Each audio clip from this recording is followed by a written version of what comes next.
Well, we're on to part 3. We're in the home stretch of finishing the men's shirt.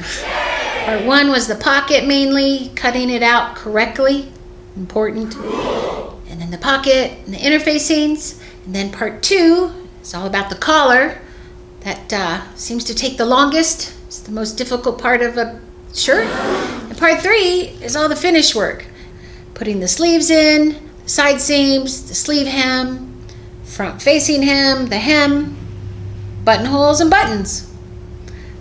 Let's get to it. So now to sew on the sleeve. This is a little bit wider sleeve with kind of a slight sleeve cap. It has the dots here, and I always put like a notch on the pattern here. Actually, I have a little tiny notch, but I made a mark here, and it's got a front notch and the back notch. The double notches always mean the back. The front means the single notch means the front. The easiest way to put on a sleeve sometimes is to pre-mark your seam allowance, because this kind of curves, and having the marks on here will really help. I use the seam guides sometimes also, but this mark will really keep you on track. So now I have the arm's eye out here, right there. Just trim that off. That's the twill tape. I have my shoulder seam right here. Sometimes too, the shirts, your pattern, your shoulder seam might not be on the shoulder, it might go front, so you have to watch that. So I'm going to match up. I always start with the shoulder seam there, that's where the circles were, and then the notches. So has a single notch here, a single notch here. That means that's the front of the shirt, right there. And then I'm going to go to this double notches here. Put those, match those up there. Okay, and then this will go to the side seam, right there. There, that one matches up pretty good. And then what I do is I work from this. I'll start in the front. Actually, I'll start right here. I'll just go work my way back.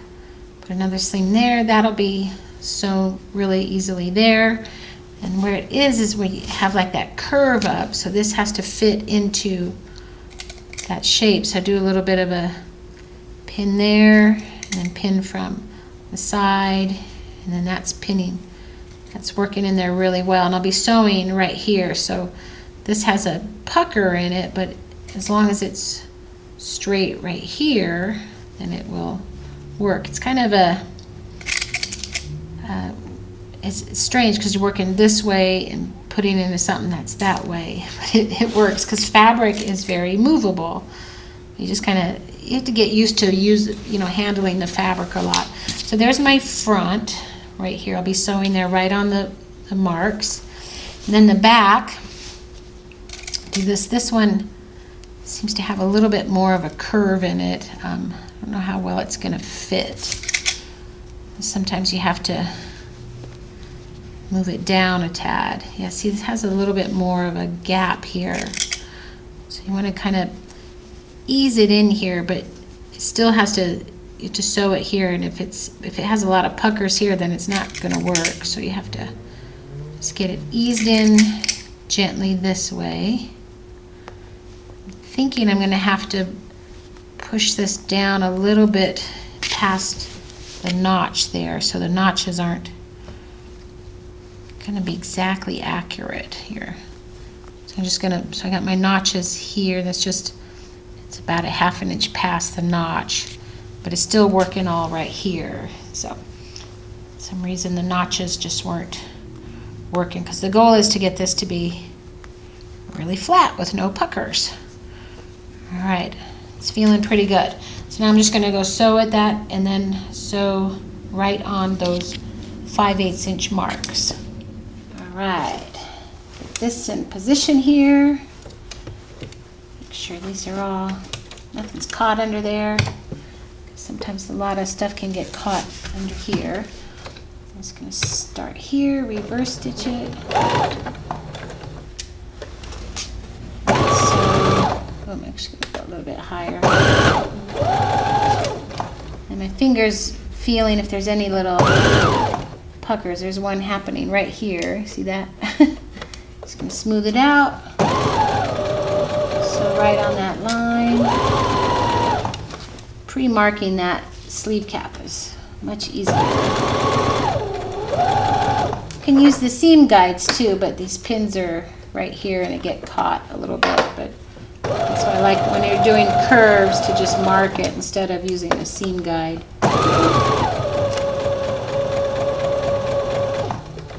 Here. Got my shoulder seam pressed down and stitched so it's not going to pucker. I feel like it puckers right here. Smooth it out. Coming into the back. This back really has a lot more gathers than. See right here, it's going to have that little pucker right there, but at the stitch line, right there at the mark, it's actually straight. It's very strange. It's physics. And I'm going to stitch there.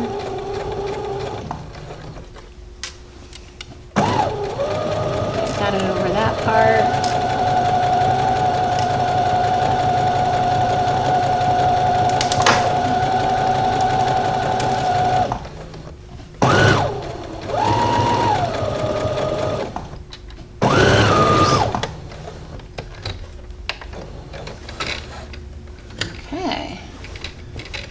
There, so this is where all the puckers I check for. There's no puckers at the back. One wanted to happen right there, but it didn't. You got it right on the line. Let's see how this looks. There is the sleeve. Looks really good. Now what I need to do is press this seam towards the sleeve. So it's going to go that way. And then I can sew the side seams. I think I also might zigzag all of those, the pinking part there too. And you don't clip the seams on here because you want it to actually drape like that. So, zigzag and press, and then I'm on to my side seams. Pressed the seam towards the sleeve, so it's nice and flat. And while I was there, I pressed the sleeve hem up too and got a nice sharp crease in there so that when I go to sew it all around, it'll just be a little bit easier to press because it's hard to press when it's in a circle like this. Now I need to sew the side seams, so I'm going to turn this right sides together. This is the side seam here. Match up the underarm seams right there. So my little seams are matched up there. Put a pin and open this up here. Put a pin there. Another one just to hold it together there. A couple pins here. Threads all over. And straight down the hem right here. So I'm just going to sew 5/8 all the way there on both sides. Have the side seams all stitched and then zigzagged. So now the shirt is put together. I also just went ahead and pinned the sleeve down. So I already had this pressed there and then just did the little press here. So this is ready, but I know if I go ahead and stitch that, my husband will want it shorter or longer or something. So I'm just going to pin it because I have to try it on him. But this looks like a shirt now. Woohoo! So this is go left over right like that. And then I've got to hem this. This has a little bit of a shape here, so I'll pin it on first and then I'll mark it how far it goes up and then just go with the shape of that curl or go, I don't know, straight, whatever. And I could go ahead and finish this whole shirt up, but I don't know what the buttonholes to put these because I don't know how far we want this down and all. I should have stolen one of his shirts to match up where the buttonholes go. And I have to go find buttons. I'd like to kind of find some green buttons, would be funny. So I don't know, some kind of like light green ones. I don't know. right, I'll give some choices, and I'll come and finish this up tomorrow. Back today to finish Mike's shirt. It fit pretty good. I had to take in a little bit of the side. It's got a little bit, make it a little smaller. He's lost some weight, so now my pattern alteration I did is now I have to change it. Anyway, but that shirt fit really good. I'm gonna do a 2-inch hem, and I've got the placement of the buttons. I gotta make sure this time I put them left over right, because his last shirt I put the buttonholes right over left. The men's buttons are different. We also chose these buttons here because they look like little hamburger buns, right? I found this button here in my button stash, and it was so cute. Oh my gosh, but I only have one. I thought that would be really cool, this little brown button here. But these are leather, and this is gonna be a great little, looks kind of like a hamburger, so it'll be fun. Just gotta do the buttonholes and the hem, and sew up that sleeve hem, and the shirt's done. Buttonholes take a little bit of time. Actually, sewing the buttons on takes longer than the buttonholes themselves. I don't know. They take some time. Hoping to get this finished. Maybe he can wear this tonight. We're going to outdoor concert. This will be fun. On to finishing this shirt. So to do the hem, we pinned it up 2 inches. So this whole ruler's 2 inches, and I went around it and made little marks around 2. And then I'm gonna chop off about 1 inch. I actually marked 1 1/8 inches because I like just a tad more than 1 inch, and 1 1/4 inches is fine too, but by the time I trim it, it'll be 1 1/4 inches. Then I just have to trim this. Actually, I put this, probably shouldn't have done that. I'm gonna fold this right here, get that on the line right there. That's where it's gonna blend. I'm gonna actually sew right here and then flip it inside out, but I'm going to trim this all off before I do it. It's easier to handle, easier to press, and just do like I call it my 50-50 hem in a shirt. Trim. This shirt has a little bit of it's not a square, so sometimes they're a little harder to hem because you have to deal with the curve. And this is a facing. We'll go right here, fold this here, right there, and I have that line. Touch that line, and I'll be sewing right here. Just get that trimmed. All right, so I'm going to go and sew these 2 facings to the shirt, and then I can take it to press it. You have this stitched that way, and you have to trim that first layer off here, and then I like to use pinking shears so it doesn't keep fraying, and get it trimmed this way, and you fold it out like that, nice and sharp. Fold, we have right there, and then press. Then I'll be pressing on that curved line there. I'm going to get the other side. The other thing too, which I forgot to do, is to make sure each side was even. Oops. Sometimes they just aren't even. Like this. Really get this folded out. Like that. Alright, now how these are even. Should be each facing side. This is where, if it's not, that's how you fix it. Oh, it is. Great. So we got the collar right there, all the way to here, and it's even. Yay! I'm gonna get a chopstick too and get this all the way out. Sharper. Okay, now to the ironing board. I'm going to press on that 2-inch mark like that. And after I get that crease, I'll tuck it under that way, and then I stitch it. All right, have the first press line up here, and it went into this part. It was like it had a little pucker, so I did a fold here, and then actually that'll put that fold that way. And now I have to Also, this seam likes to kind of open up a little bit to stretch right here, and then I'll be tucking that under there. So now to tuck under the other part, I'm going to fold this part under here, and it's like, I call it 50-50. I have the raw edge touching that first crease. You just tuck it under like this, that, and then you iron it right there. And let it cool for a minute. While it's cooling, I put pins in it in the direction I'm going to sew. So I'll be sewing right close to the edge here, and then the white bobbin thread is there. I wonder if I should use white. I wonder, I should use like green or something. Might be interesting. And then this has like a little shape here. Just a little segment at a time.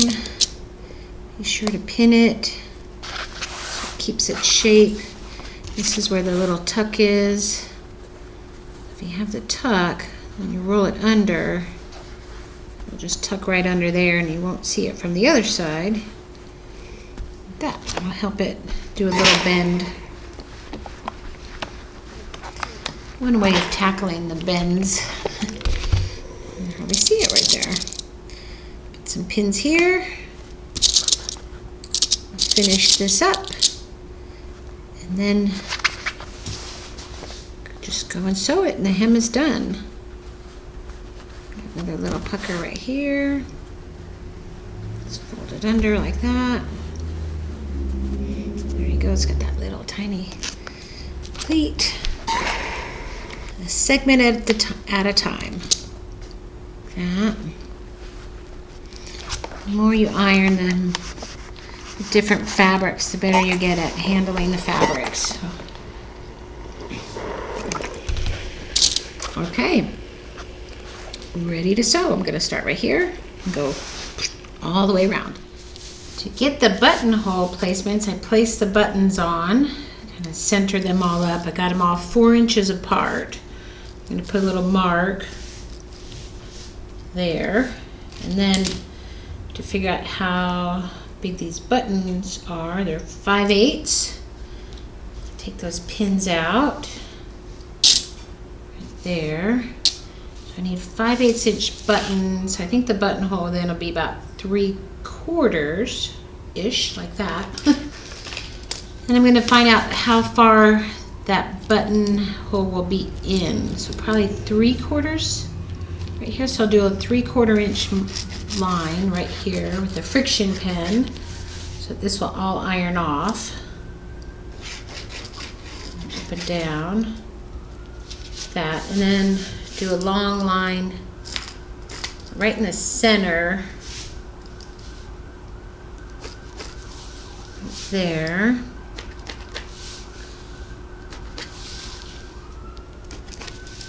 And then I'm going to get the different color. I'm going to use invisible markers, and that buttonhole will be about here to here, so half of that. It's 3/4, so I think if I do 3/8 on each side, that should be good. And then you always need a long mark on the bottom right there, because that's where the end of the buttonhole foot is. So 3/8. If I just do one of those, the whole buttonhole foot will follow. Yeah, the problem is I can't see the line too much. So that's how I mark those. And then when I put the buttonhole foot here, I have to see that the foot takes up all this room, and then you can see the line where to start better if you go all the way out. So I have a whole video on how to do buttonholes in detail, and it's under our Sew Bits one. I'll put a card up on the frame here, and it'll show you the buttonhole video if you don't know how to do buttonholes. These are going fast. I'm going to have to get on this. Okay. 5 buttonholes coming up.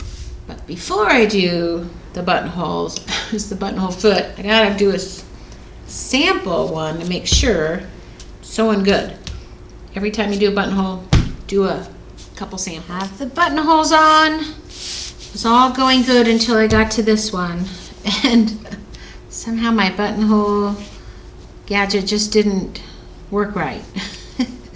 But I managed to just zigzag some little stitches right there to, it worked on the fine on here, it just wouldn't come back over. The button flew out and I just couldn't get it, the button flew out of the buttonholer. Couldn't get it to lay right. But it looks like a buttonhole. The button will hide it right there. I think we're good. It would have to be the top one. Anyway, now I have to cut the buttonholes open. I have this little gadget. This is a buttonhole cutter. I've had this for probably 20, 30 years. Oh my gosh. And it's just a blade. It's still sharp. That has a piece of wood. I've done a lot of buttonholes here. And you just put it in here and you cut the buttonhole open right here. Make sure it doesn't cut it. If not, you use a seam ripper and you just open up the buttonhole. So I'll cut all these and then I'll figure out where to put the buttons. I'm just gonna open up one part now and see. Try not to open it all the way. Oh yeah, I need to go a little bit deeper. Sometimes a seam ripper right here will help you get just a little 1/16 open like that. And then, yep, perfect fit. Good. I'll just have to, I mean, I could use the cutter, but I can see it better with the seam ripper. I've seen so many people just rip through these, so you gotta be really careful with the seam rippers. It looks like a buttonhole. Acts like a buttonhole. It is a buttonhole. I didn't measure on my husband where the center front, actually where they land, so I'm gonna have to guess. So you want to kind of get these all even. I'm gonna guess right about here. It looks like maybe 1.5 inches in. Yeah. I'll just get a few of these and I'll make sure the buttons are all lined up the straight way. Make sure these are straight up here. Like that. Ooh, my hamburgers are in a straight line. That's important. Oh, look at that. It's like a hamburger. It's like, oh my gosh, this is perfect. That's funny. Okay, and then I put a mark right in the middle of the buttonhole. Like that. And see what I got right there. This one I can't see. It's right there. I'll have to get a chalk. So it's right on the hamburger patty. I think it's right there. This one, I gotta make sure also it's right at 1 inch. I'm gonna have those all even too. All right, now all I need to do is sew on those buttons and see how this fits. Wow, love Mike's shirt. It's the hamburger shirt. He's been waiting for months for this shirt, so I'm glad I finally got it done. Although I still have to sew the buttons on. I got marks on here. I'm going to take this home because we have to leave in a couple hours and I want to miss some traffic, and I thought it'd be easier if I sew those buttons on at home and then the shirt is done. So I'll be sure to put a picture of him in this shirt at the end of the video so you can see it on it. It's a little big on me. So if he doesn't want it, I'm gonna, although he does. I was gonna say I could wear it. Anyway, well, I hope you make a men's shirt. Men love it when you make them a fun, custom, one-of-a-kind shirt. They make great gifts too. So for Christmas, birthdays, find some really cool fabric that you think they'll love, or let them pick it out. They love that. Mike picked this out. So hope you enjoyed this video. Give me a thumbs up if you did, and I'll see you in the next video.